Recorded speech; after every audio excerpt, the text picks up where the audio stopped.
business opportunity here.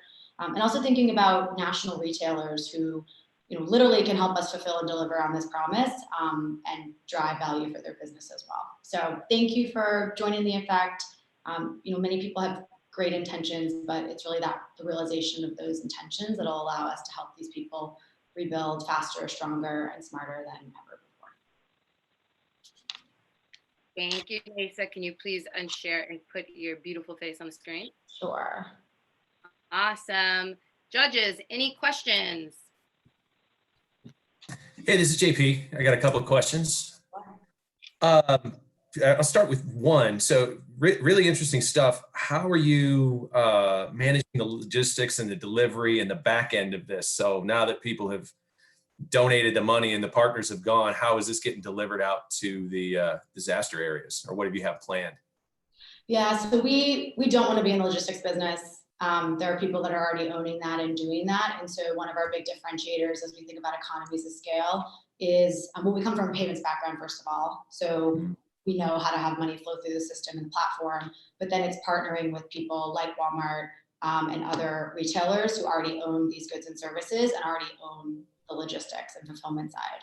And so it's really taking their core competencies, what they already do. And we're seeing this even with Amazon. They actually turned on their wish list feature for Dorian, generated $600 million in revenue in a few days, and we're able to deliver those goods and services, but depending on the Red Cross to distribute. So the difference is going to individuals, but having these third-party suppliers to actually deliver and fulfill. Yeah. The other question I had is, have you connected with any insurance companies to talk about this? So yes and no. So we quickly realized, and we think a lot about trust and how we develop trust on both sides, and housing is one area that translates and transcends to any demographic, any audience, any geo, and then insurance within that is an incredible pain point for people in rebuilding. And so, so yes and no, and the fact that there's a company that we've been talking to where they do virtual assessment.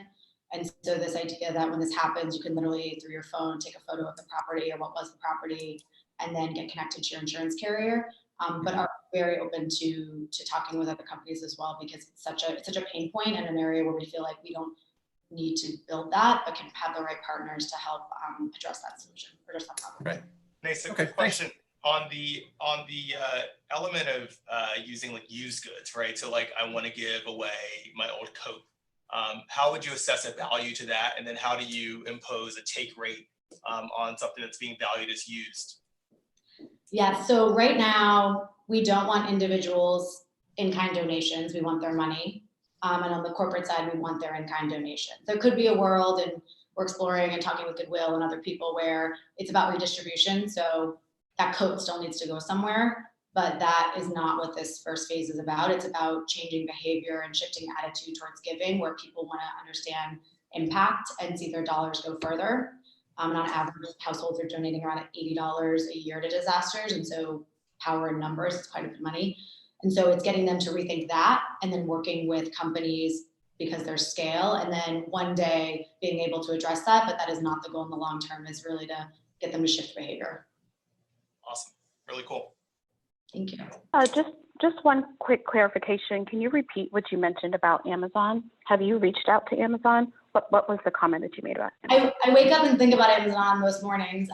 We have not started formal discussions with them. We are under a day with Walmart, as I mentioned. So we've been watching, and I didn't share it here, but when you look at the landscape, there are people in the public sector that have been in this space for a while and have deep expertise, but they don't have the tech know-how to execute in this way.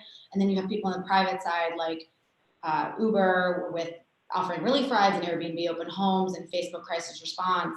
And then Amazon is one where they took this wish list feature and they saw an opportunity to turn it on to be able to see what's needed. And it's been used for disasters, for teachers raising money for school supplies. And then they actually then purchased it through the Amazon platform. So they did that most recently with Dorian, and it was the most formal effort I've seen where they've turned that on and then distributed, but it was still through the Red Cross.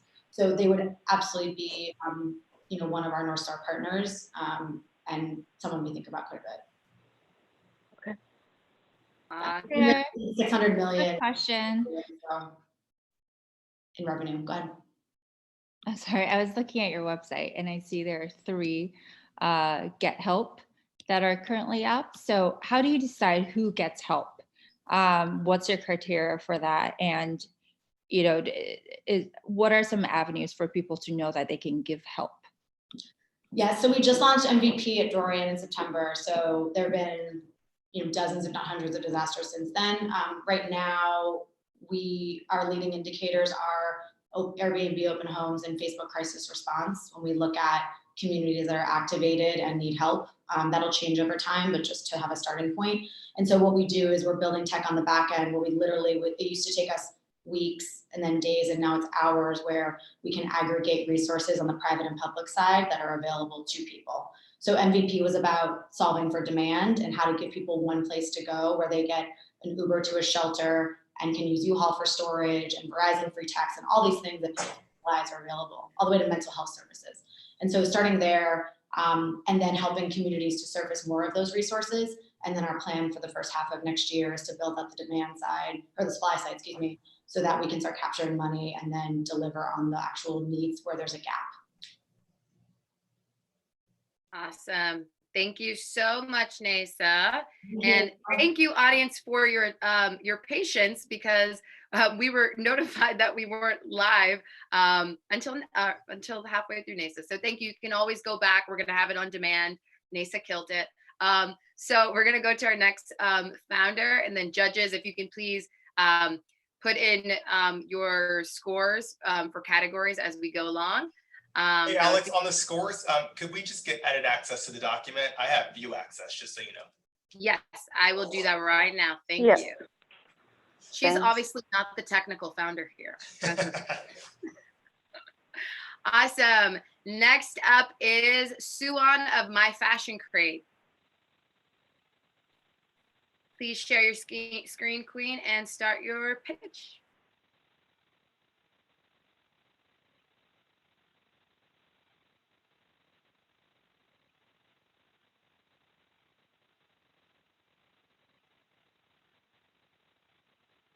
Hi, my name is Sue-Ann, and I'm the founder and CEO of My Fashion Crate. Okay, so imagine this.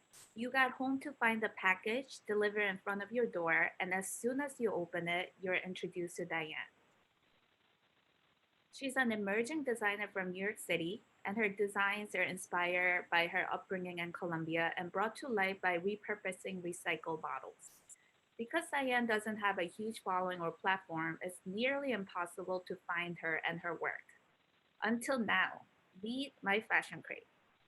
Instead of hitting the mall to find the same boring clothes everyone else has, or only being shown the latest dictated by Instagram's random algorithm, you'll now get access to the latest styles and designs of emerging designers that you may have never heard of before.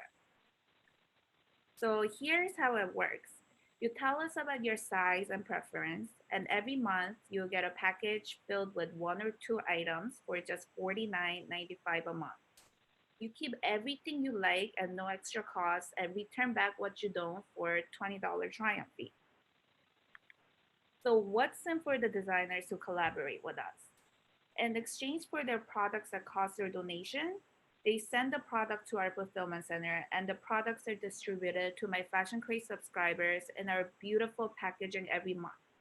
We'll help the designers to stand out from the crowd in a hugely competitive marketplace by bringing more customers who are looking for their styles to wear and support through our marketing strategies. We'll be the ultimate connector for the designers and fashion lovers. There are approximately 577 million women between the age of 20 and 30 globally, and 60% of them are likely to subscribe to beauty and apparel services. With our new launch providing unique and higher quality items, we expect to grow exponentially, capturing the over $17.3 billion market size. Since launching in 2018, we have shipped out over 3,000 fashion crates, served over 1,200 customers, and have reached profitability. In just 2 years, I have led this company to serve and satisfy thousands of customers. And prior to founding My Fashion Crate, I worked with some of the top companies in fashion. My goal was to build the world's favorite managed marketplace to discover new emerging brands, and we're just getting started. In early 2020, we'll be launching a new managed marketplace that will not only help up-and-coming designers thrive, but give you access to the latest from around the world in one place. So are you ready for your fashion crate? Sign up to our waitlist to be notified when we launch so you can be the first. If you're a new emerging designer, email us at hello@myfashioncrate for collaboration opportunities. Thank you, Suan. Judges, questions? So I guess my one question is why you, right? So I didn't understand a little bit about, I know there's like Rent the Runway, there's Etsy, there's a number of these subscription boxes for clothing. Just kind of understanding, I get the designers aspect. These are small businesses and gives them an opportunity to kind of grow and meet new targets. But just kind of curious as to how is this different for the user experience than it would be than doing like a Rent the Runway or another subscription box that's out there for clothing. Right. So we're not just like any other subscription boxes out there where you have to pay additional for the products that you get. You actually get to keep everything you get. And our focus is solely on the emerging designers instead of all the generic brands out there that most of the subscription boxes use.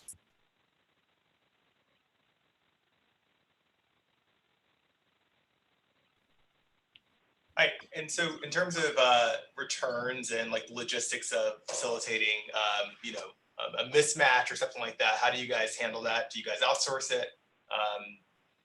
Yes. Currently, we have a fulfillment center that we use for shipping and return services. And so if the customer was not happy with the box and if the monthly box does not match her style, she gets to return her package for the $20 Triumph fee. Got it. And how did you get to your market size? The market size, I have my references on the research, and I'm happy to answer those questions offline, and I can send you the reference.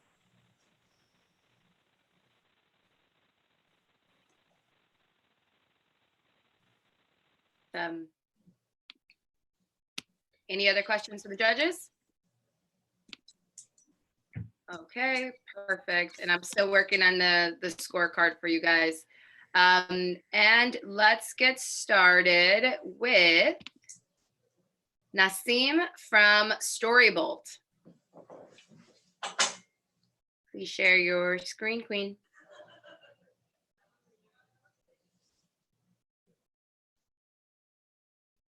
Well, how often you stereotype people at your workplace around you? I do. And these are things that we have to get comfortable to talk about them because they are real issues. And they're hard to talk about in our everyday life, let alone at the workplace. But because they are ugly issues and they can become very painful, we need to start the conversation. And here is why. This was the message in a handwritten hate letter that I received at my workplace in 2017 in Chicago. It was a very painful experience. And when I was reading it, I was thinking how many other people at this workplace or at companies are going through the same discrimination and the same painful experience as I am. So, and then I started thinking, what are the companies are doing about this? What are we doing really? Well, that's the number that 500 Fortune companies are spending each year, $8 billion on initiatives related to diversity and inclusion, and they still can't make it right. Hi, my name is Nasim Abdi, and I'm the CEO and co-founder of Storybolt, and we have the solution to this pain. Storybolt is the only platform in the world that uses the magical power of documentary storytelling and connects your company and employees to documentary filmmakers. Our platform turns awkward conversations into open and honest dialogues with deep and lasting effects. How do we do it? Well, it's pretty simple. The HR decision maker of your company could go to our platform and book a demo. and submit the topics that they need for the office environment. It could be implicit bias, mental health, or any topic. And it gets matched to 3 short documentaries. And then you pick the favorite documentary film. You can schedule a screening and live Q&A with the filmmaker right there through the platform. On the day of your event, all you need to do is to click on the link that has been generated for your event and shared with you. And right there, you can bring a unique experience to your office environment. And your employees can not only get informed by watching a short documentary about the issue, but they can get inspired and engaged by talking live to a professional storyteller that has hours of behind the camera stories, the filmmaker. We have more than 2,800 short documentaries from 112 countries around the world. And right now, 23 companies and organizations are engaging more than 6,000 employees in stories and conversations about these issues through the film and documentaries. And not only our users love it, but experts love it too. So if you're ready to start some open and honest dialogue with deep and lasting effect at your office, book a demo with us today. And let's use the power of documentary storytelling to tell some real stories without being awkward. Click on storyboard.com/book-a-demo and start some meaningful conversations. Thank you. Thank you, Nasim. Please unshare so we can see your beautiful faces. Not faces. And judges, questions? Hi, Nasim. Question for you. What is your distribution strategy for the videos created? So we have this online annual subscription model that companies can get subscribed to the annual subscription, and it's on demand. So they can schedule the films on demand. Did I answer your question? So is there a distribution network, or is it just through your own channels? Through our own channel, because many of these companies want specific customized selection of films. So we do it through our own channel. Thank you. Mm-hmm. This is JP. Have you explored any partnership opportunities with any of the other major D&I training companies out there? Yes, actually we are pursuing some right now, and channel partnership is actually one of our go-to-market models that we are looking at. We started locally in Chicago with some companies who are providing the training and services, and actually some nonprofits who have the engagement part, and we are considering some bigger companies like Accenture and Culture Amp and others for that. Absolutely. Okay, thanks. Who tends to be the buyer in Nasim? And have you found there to be actual budget for sort of exploratory solutions within DIMB? I know there's a lot of headcount expense, but in terms of like software expense, do you happen to know how that breaks down? Yeah, great question. So we are currently focusing in our segmentation. We are focusing on tech companies under 500 employees, and in that case, most of the time is the HR decision maker and the HR department who has the budget for that kind of initiatives and trainings on culture. When you go to bigger corporations, like we are in conversations with Google and United Airlines, you could easily start with employee resource groups or business resource groups, because they have the initiatives about these topics. And then from there, you will get to D&I, and then from there, you will get to HR budgets. How are you pricing the product? So it's tier pricing. Starts from $5,000 per year with 4 Q&A sessions, and then goes to $10,000 and $35,000, which has the unlimited access. Yeah. Great. Thank you. Thank you.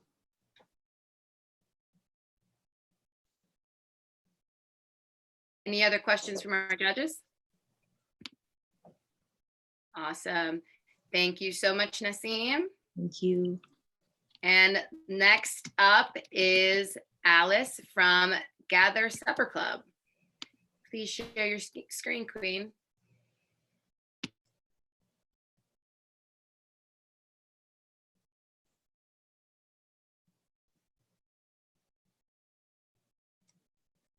Hi, I'm Alice, and this is Gather. Thank you so much for being here.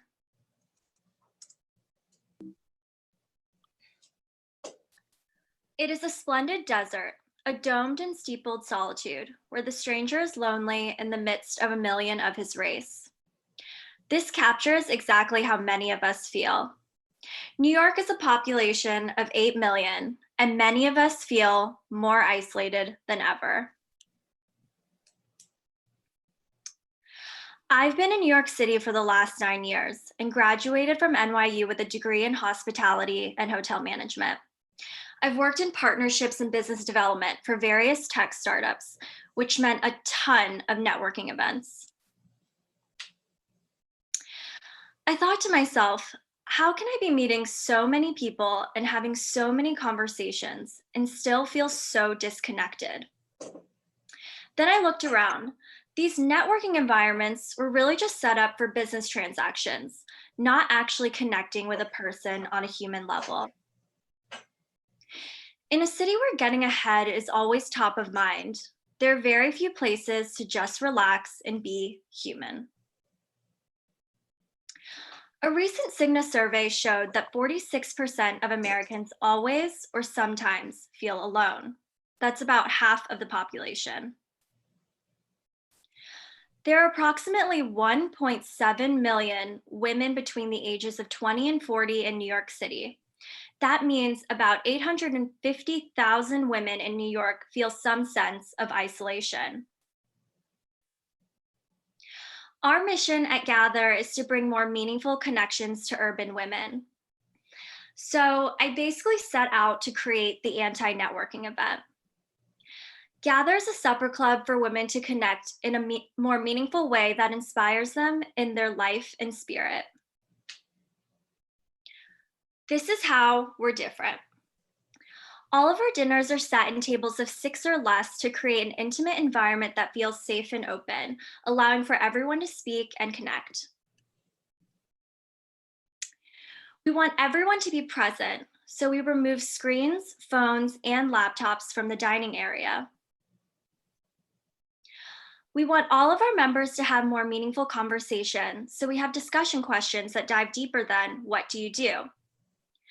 Gather isn't a place for getting things done or meeting people who will help you get there. We host our dinners in a relaxing, intimate setting that encourages friendship and human connection first. But don't take my word for it. One of our beta members said, "Gather's supper club is everything I was looking for, especially as an introvert. There's something so special about gathering around a table, leaving work and our phones at the door, and deeply connecting on real shit with real women." So I'd love to invite the women here listening to join us in creating emotional space for each other, to log off from our constant go, go, go culture. I'm excited to begin this much needed push towards more in-person connection again. Let's make this change by gathering together. Thank you so much. Thank you, Alice. Please share your screen. There you go. All right. Awesome. Judges, questions. Hey, Alice, it's Shirley. Hi. Hi. Do you know NYC Brunch Club? Yes, I've heard of them. You guys should totally work together. Liza is amazing, and I think you share synergies. There could be really cool things. So that's a sidebar. Where do you see yourself in 3 years? Yeah, I'd love to have, our own physical location. Right now, we've been iterating on this pop-up concept that we have where I kind of rent a space and kind of create that atmosphere for kind of these relaxing conversations and just non-transactional connections. And it's been a really exciting and great success. And I'm hoping in 2020 to start iterating on that more regularly. And then in 3 years, we'll have our own space where people can kind of drop in and kind of attend at their convenience. And it'll be on a membership basis. So your business model is membership. Anything else to drive revenue? Yeah, we're also doing partnership events with other companies. So we're going to do things with The Wing and Hello Alma. And then also, like what you were saying, there's another company called Rise as well. And we're kind of doing these partnered events as well for like additional revenue. But my goal is really for it to be a membership model. And then we can kind of expand that to other US cities as well and kind of grow that. Are you hoping to raise funding? Not at this exact moment. I would love to kind of build this off of revenue and traction. I'm a little hesitant about getting investors because personally, I think maybe once we get our own space in the next couple of years, we can do that. But I love the autonomy and kind of, with VC, they're kind of asking you to scale at these really high levels. And I don't want to compromise the community and kind of the thing that I've built. So not at the current moment. Awesome. I think that's the right call, by the way. I'm just curious. Okay.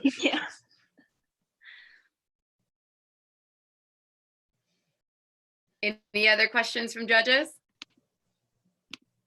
Okay. All right. Next founder up is Vember Conner from Cāru. Please share your screen, Queen. Hey, everybody. All right, give me a second.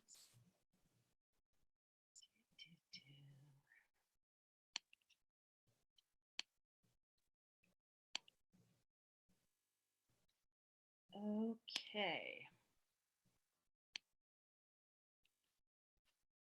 All right, guys. You can see my screen. We're good.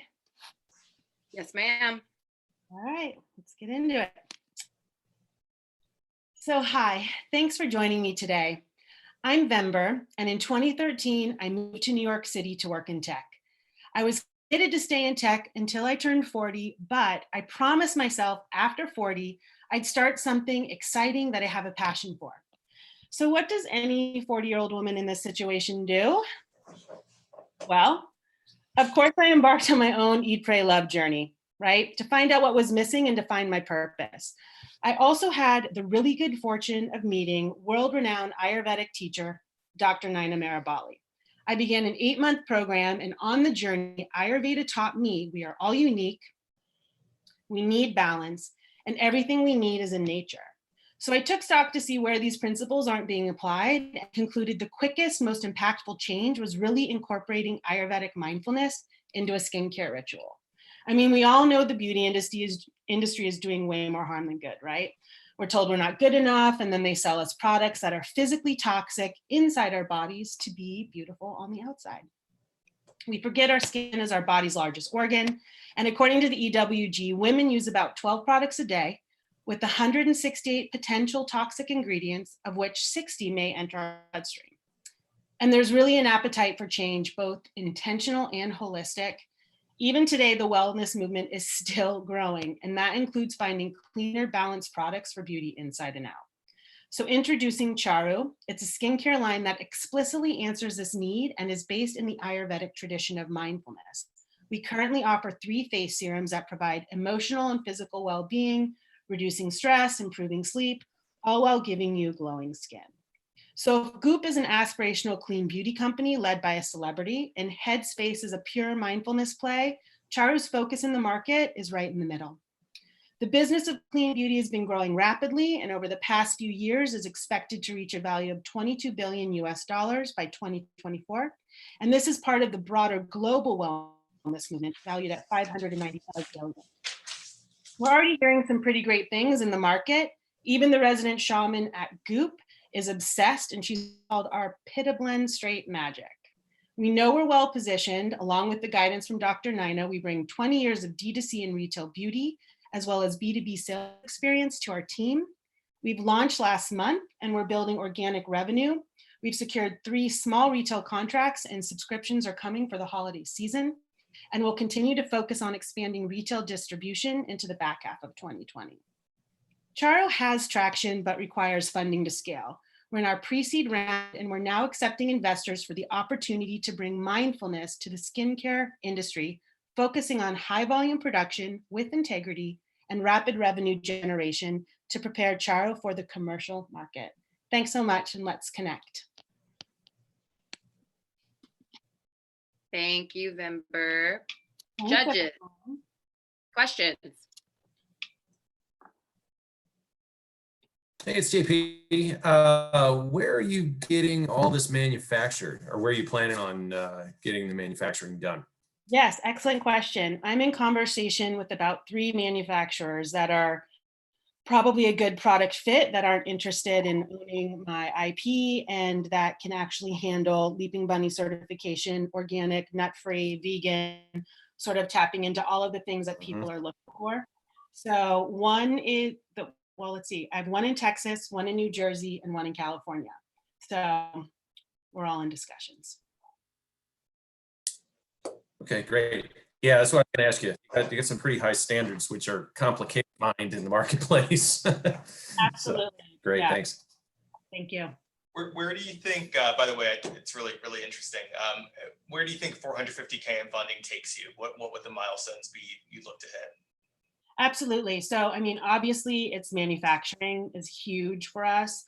We're still looking at doing organic marketing, and most of it will, be focused on sales. So I have been doing Ayurvedic speaking engagements and working with other companies on product development.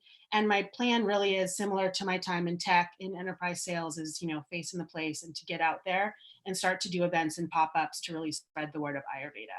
So what we're really looking to do is prove out that we can get to, I think we were looking at, we really want to get to profitability in 2020, and sort of what that looks like, we don't know. So I have projections that I, have in place, and it's really about me and my team taking us there, which is pretty much what I do. So I'm feeling pretty bullish about it. So really it's profitability, to a point to where we're profitable and we're paying ourselves. We're not depending on someone else to do it. Great.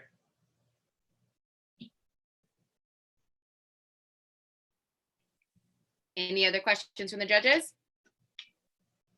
Okay, we're gonna go to the next founder. Thanks, guys. And next up is Christina Broderick from IgnitEDU.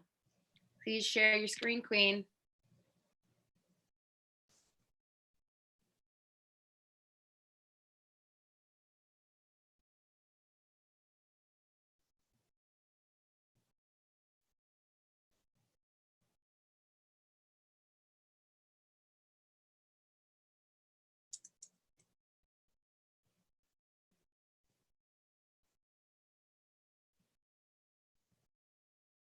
Sorry, I was still muted. I just realized that. Okay.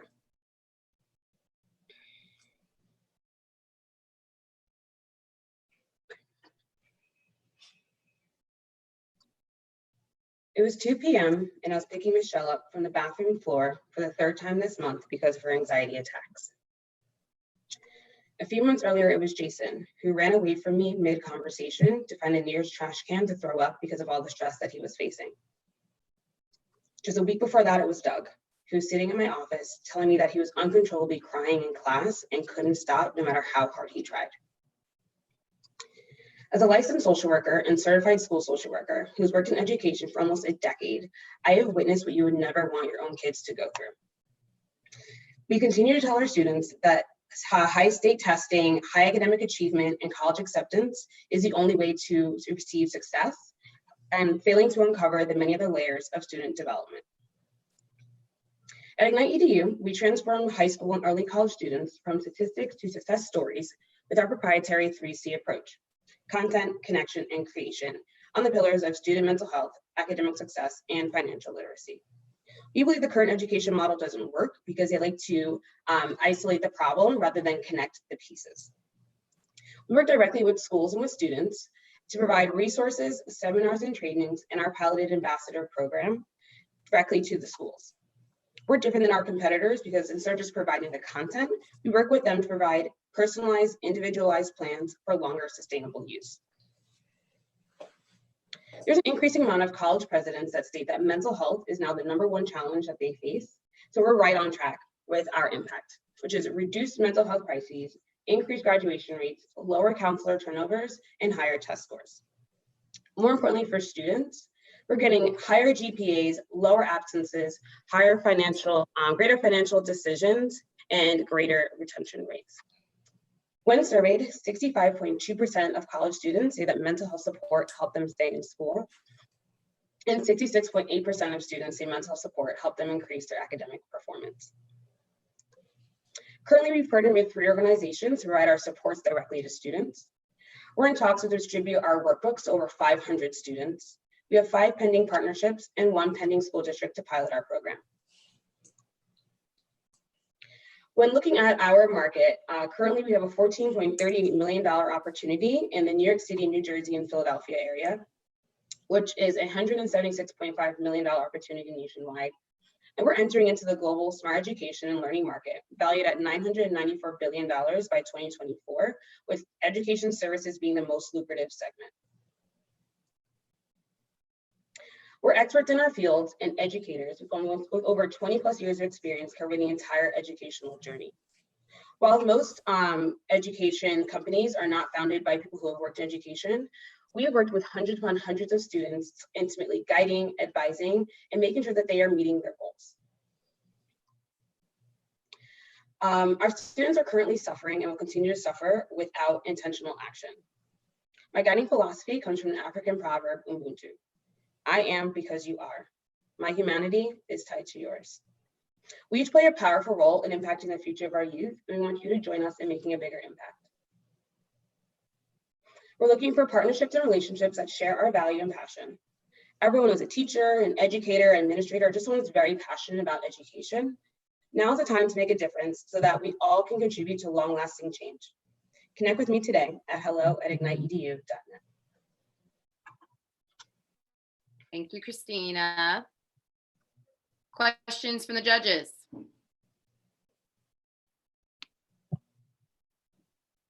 Yes, JP, question about delivery of the service. So when you engage with a school district or a school, what's required from the school and what would you provide? Just give me an idea of how it would work operationally. Yep. So we actually have 2 proposals that we have out. They each work on a 10-month contract, which is like the length of a school year. So we have a train the trainer where we work directly with the teachers and we train them on how they can incorporate mental health support and services into their curriculums. How do we strengthen academic strategies and techniques with their students, as well as like how do we integrate financial literacy, more importantly, into like their math curriculum. We also have a separate proposal, which is our intensive series, which provides more community support. So we work with a select group of students, teachers, and parents, because what I've realized in my years of education is that all these different demographics are talking at each other and not with each other, right? So even my current conversation with our local school district that we're working with, they're sitting in a board meeting and they're blaming the parents, or the parents are blaming the teachers, right? How are we facilitating that conversation? So we are working with the students, the parents, and the teachers, and we're training a select group of them to then become the change agents within their demographics, as well as continuing to have that conversation throughout the year. We also provide technical assistance throughout the course of the 10-month contract, so that we're also available to come in for follow-up trainings, as well as providing additional resources throughout the course of the school year. Okay. So you said you're training the parents as well then? Yeah, so we're training the parents on how do you have these conversations with your students about their mental health, right? How are we talking about financial literacy and working together at that? And then leading them to be able to run a PTA meeting or to have parent events to include other parents in this conversation too. Excellent, thank you. How are you planning on scaling the business and growing the team? Are you going to look for grants, or are you hoping to monetize on the service itself? Right now, we're looking to monetize on the services, but we're also open to looking at the grants. So after the 10-month contract, we work with these schools to provide a subscription where they're still receiving support from us throughout the rest of the school years. We can come back for follow-up trainings if they want to train or work on a new group of students and teachers, because students graduate, there's teacher turnover. So we provide a subscription where we're allowed to come back in for a reduced price to work with the additional students and teachers and parents who want to continue to be part of our movement. Great.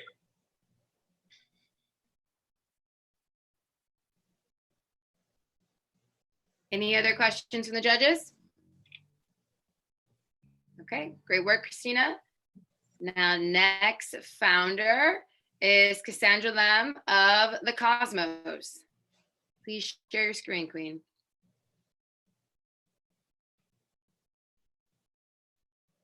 Able to see my screen? Yes, ma'am. Awesome.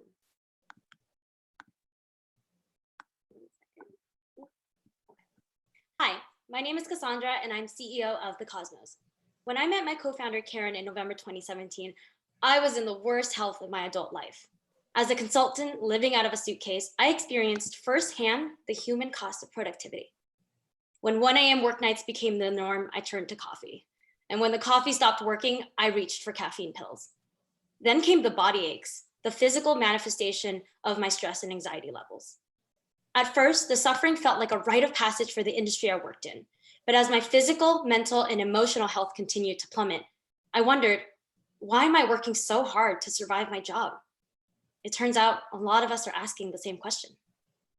In a report released just last week, Blue Cross Blue Shield predicted that millennials will achieve the new triple threat of being sicker, broker, and dying younger than Gen X.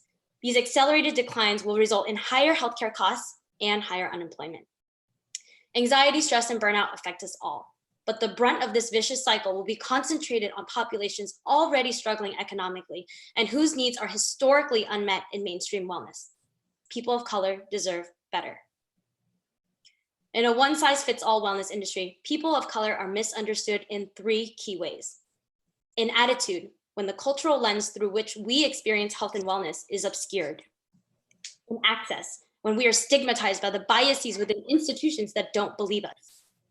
And in approach, when thousands of years of cultural traditions rooted in holistic wellness are ignored. This care gap presents a 28 billion missed opportunity in the wellness industry. And I'm solving this by first building a product to help Asian women, then ultimately all people of color to get access to wellness services.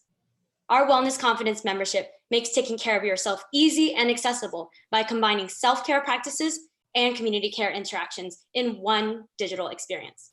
This is a direct-to-consumer subscription model where members pay to get access to practitioners, community, and culturally relevant resources. On the business side, my co-founder Karen and I bring a combined 10 years of experience in venture capital, tech, and consulting.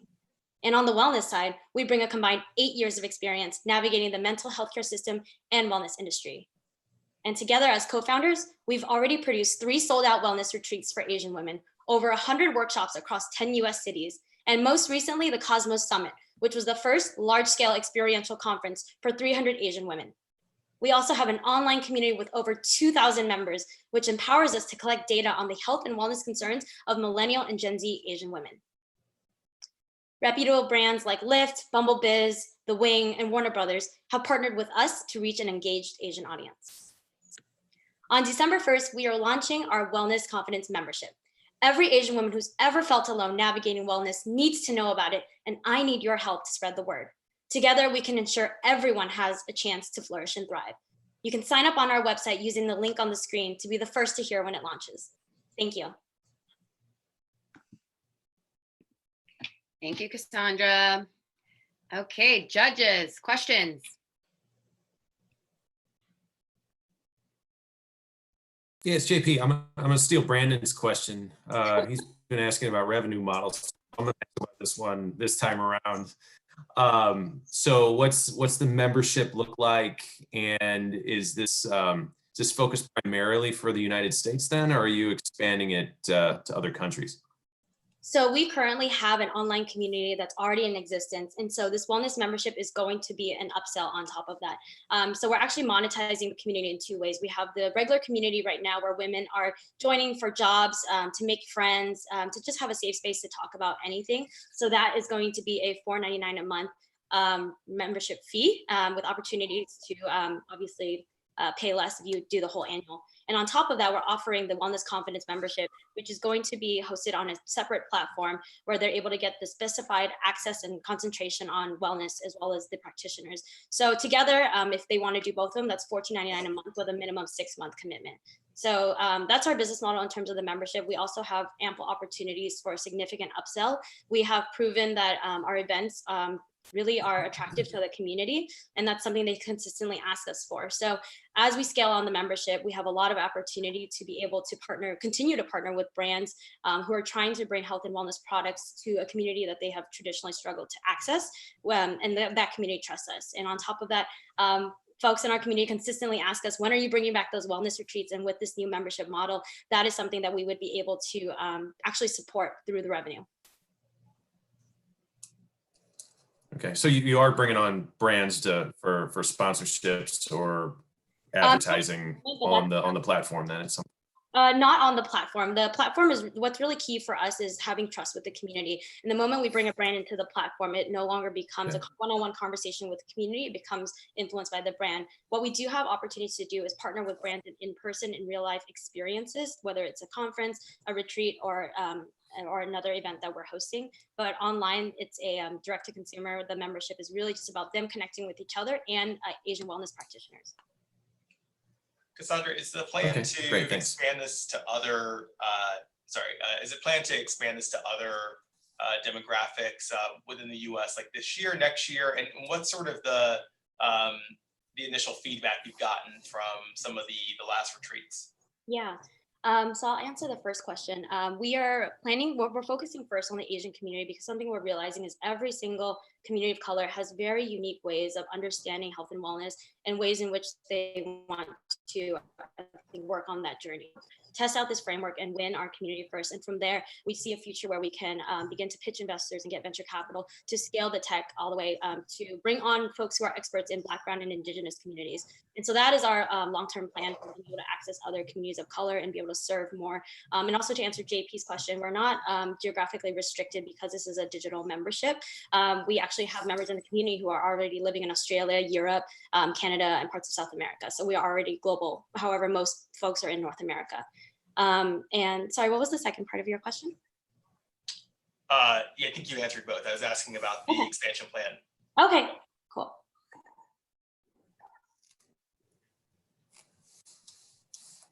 Any other questions from our judges?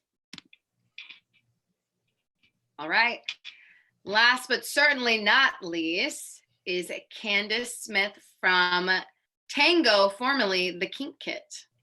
Please share your screen, Queen. Glad to. All right, give me just a second. Is it working? Is everything up? Yes, ma'am. All right. Hi, my name is Candace Smith, and I used to have bad sex. It wasn't my fault. School taught me about pregnancy and STIs, and my parents were too embarrassed to talk about it. So I learned from the internet, which is one of the worst ways to learn about sex. I didn't know how to talk about what I wanted or advocate for my pleasure. I even got my degree in sexuality studies at Harvard, and while I learned how to critically analyze porn, I still didn't know how to talk about sex. And I wasn't alone. Nearly 50% of millennial women in a recent study admitted to not enjoying sex.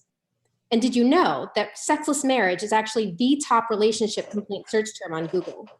So how do we fix this? How do we start having better sex? Well, the Gottman Marriage Institute found that communication about sex is the singular most important factor to having a good sex life, even more important than actually having sex. But so few of us do it, and even fewer of us do it properly. So I created Tango, the first sex ed subscription box, bringing playful passion into the bedroom with guided games for couples to explore and communicate about intimacy. Since couples who talk about sex have better sex, Tango helps you start the conversation with guided and approachable games. We're scientifically engineered to help you have better sex. Now that's because Tango is hands-on sex ed designed for adults. And I designed my method, sexperiential learning, from my days as a classroom educator. Each kit is backed by over 50 studies on relationship psychology and the science of arousal and pleasure and game design. In addition to curated props and toys, every one of our themed kits contains several guided experiences to play in over 30 different ways. At $95 per kit, that's $3.15 per date night, or date morning, or date afternoon if you prefer. And we release a new themed kit every quarter. Couples who use Tango invest in their overall intimacy. We've sent out over 300 kits and helped over 200 couples spark playful passion in the bedroom. And I'm proud to say that we've even saved a few marriages. Since our launch out of beta this year, we've been mentioned or featured in nearly 40 publications, which is timely because the market is growing exponentially. Millennials alone spend 20 billion annually on subscriptions, and the sexual wellness market is valued at 123 billion for 2026. With my extensive experience as an entrepreneur, certified educator, and sex expert, I've bootstrapped as a solo founder to get Tango off the ground and get initial traction. To reach the next stage of scale, I now need to expand my team. That's why next month, I'm launching a crowdfunding campaign on I Fund Women to scale Tango. Our campaign will have exclusive rewards and deluxe kits shipping out for the holidays. By contributing to our campaign, you'll be helping us grow our team and increase our marketing and PR reach. Let's revolutionize the way we talk about sex and intimacy. Sign up for our campaign updates at the bit.ly link on your screen, which is not up because half of my slides didn't load, and be the first to get notified when our campaign goes live so that you too can experience the playful passion of Tango in your bedroom. Thank you. Great job, Candace, and great save. Not sure. Awesome. Great save. That's a great save. Half of my slides didn't load, but they're there, I promise you. That's okay. You still did it like a pro. All right. Very entertaining to listen to, and I love the energy. Can you give an example of what is in a kit? You might have just really quickly ran through, but is it products? Is it fun books? Yeah. What can we expect? Yeah, I wish my slides had loaded because I could have shown you personally. Yeah, so there's curated products and there's also games. So the games are really the proprietary factor of our kits that differentiate us from any other sexual wellness subscription boxes. We're not the Birchbox for dildos or something like that. The point really is to emphasize connection between adults because we don't get education around how to talk about sex and intimacy. So the games are a guided experience and you have the props, the curated items, and they take you through all of the stages of arousal and pleasure from the beginning, just talking about it, what you want, what you're into, through main play, and then what we call aftercare.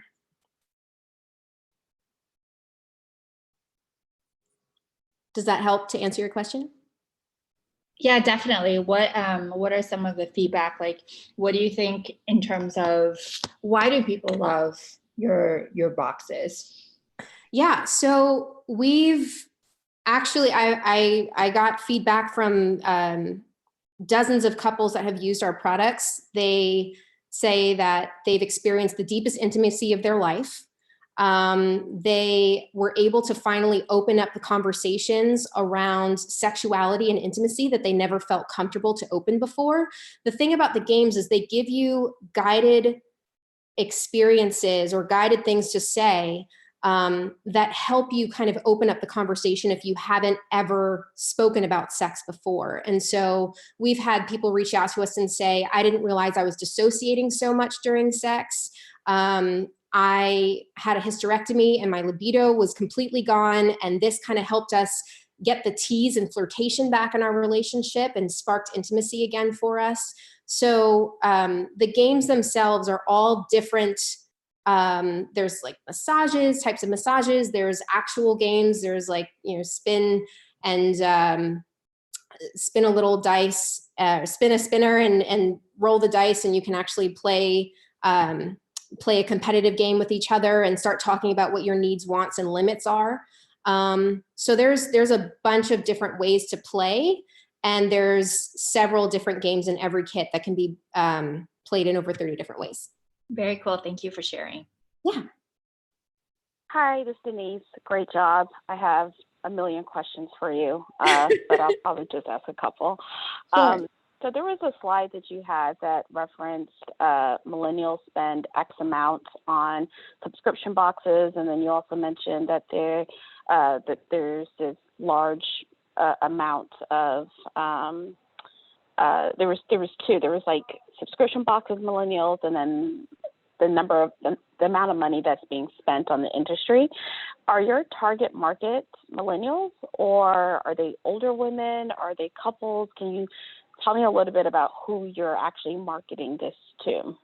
Great question. So yes, millennial couples are the first market that we're reaching out to. I found with my own pain point, just as someone who didn't know how to talk about sex, that I needed to develop skills to learn how to advocate for my own pleasure. And so I've been finding in my research, in reaching out as a sex educator and coaching other couples, that a lot of times in long-term relationships, the initial passion that happens at the beginning of a relationship tends to die down because you fall into familiar patterns and things like that. So gaining tools that are inside of our kits, like the guided games for guiding conversation, that actually helps spark these conversations about intimacy and break those patterns that couples tend to fall into. So we're starting with millennial couples. Those have been, that's been our target market, and that's been where we've been most successful so far. And then we're also planning on reaching out and expanding to singles as well.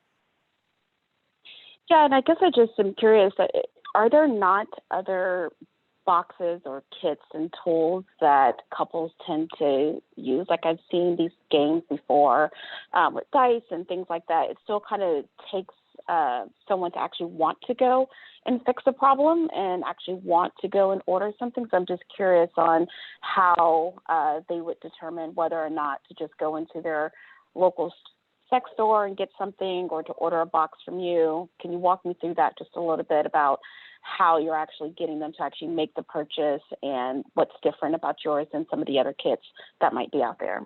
Sure. So our differentiator definitely is our games, and I have designed the games through my proprietary method called sexperiential learning, which is taken from my time in the classroom as an educator. The learning modality is called experiential learning, which is where it's a hands-on method of project-based learning where students have a hands-on experience and then they reflect on that experience afterwards. And I figured, what's more hands-on than sex?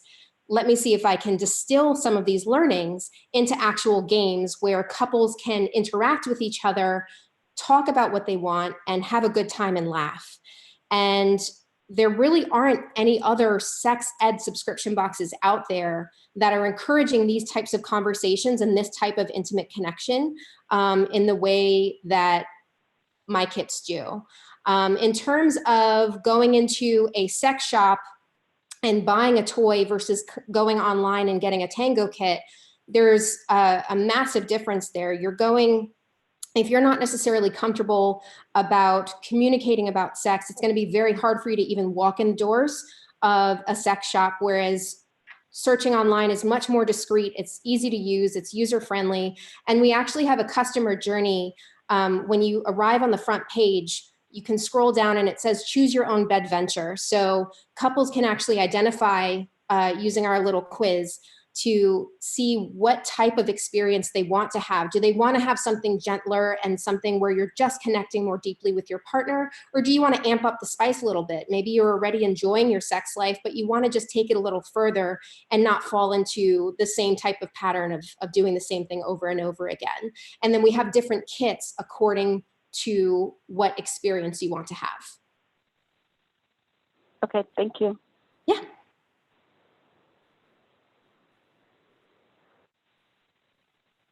Any other questions from our judges? Awesome. Well, amazing work to these cohort queens. Pitching is not easy, and doing it in 3 minutes is extremely not that easy. But I'm so proud of them. I'm so proud of the progress that they've made in 7 weeks. So right now we're just going to take a few moments to allow our judges to put in their final scores, but also we're going to invite the audience now to select your favorite. So if you head on over to the comments in YouTube, you will be able to vote for your favorite company and favorite pitch.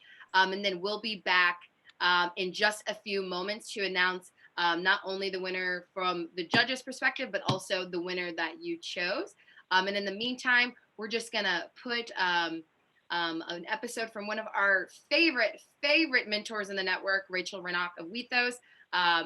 her episode on Get Shit Done on how do you raise $1 million from investors when you don't know any. We'll be right back.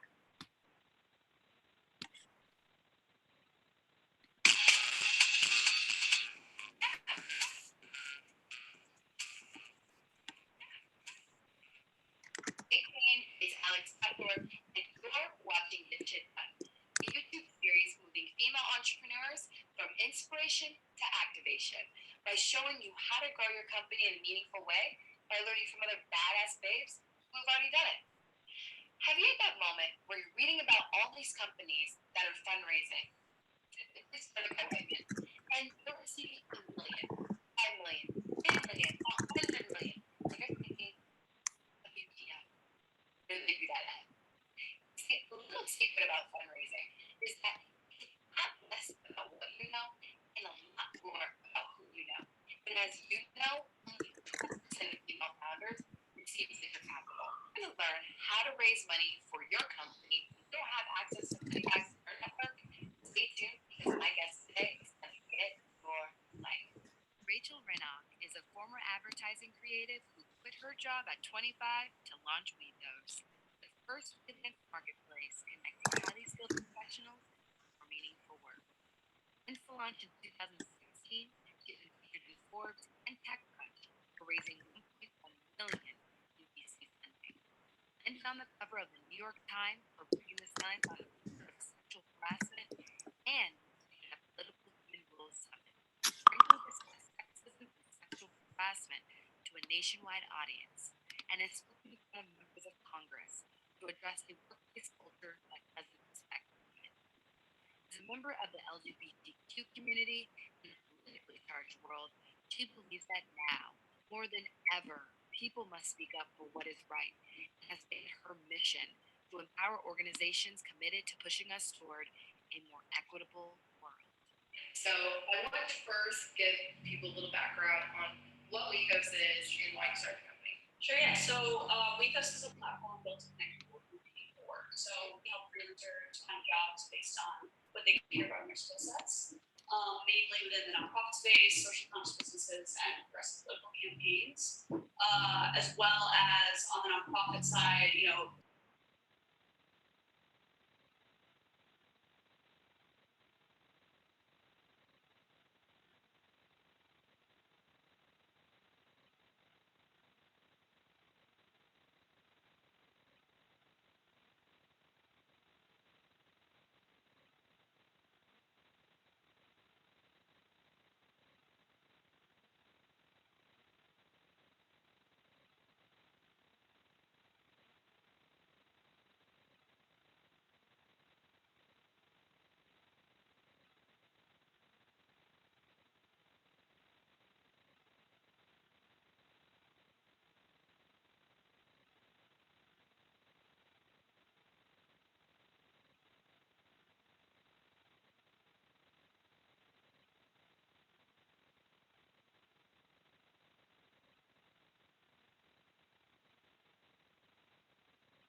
Okay, we're back.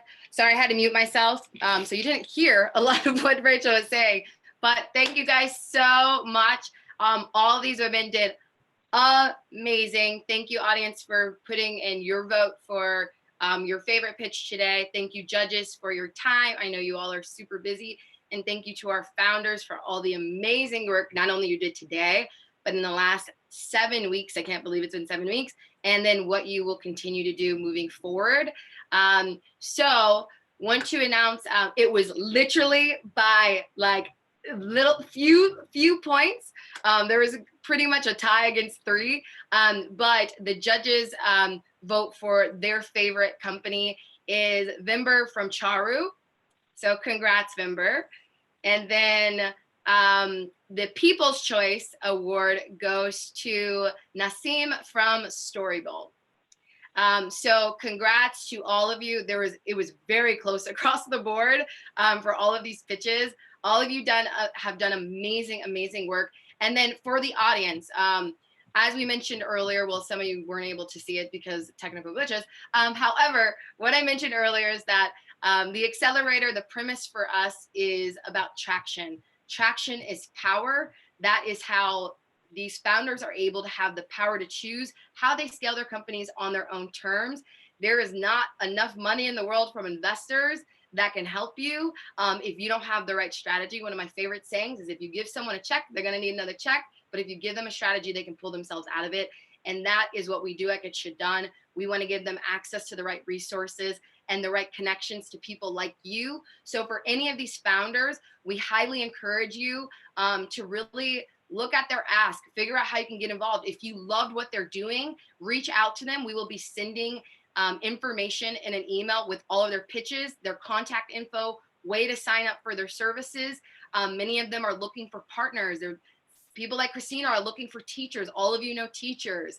People are looking for people to sign up. So the Cosmos, they want Asian women who care about their wellness to sign up for their new community. Suwan's looking for designers and new customers. We have people that are looking for investors like Naysa from Everest Effect. So I highly encourage you to reach out to them, figure out ways to help them, because that's really where we're going to make the biggest impact and help these founders scale to $1 million and above. We will be having this on demand. So for the beginning portion, you will be able to see it. But I want to thank you all for your time. And if you have any questions and want to reach out and figure out how to get more involved and Get You Done, please reach out to us.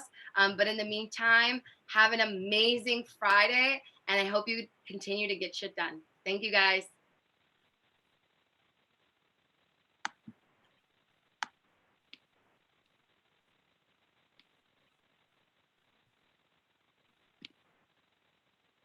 Thanks, Alex.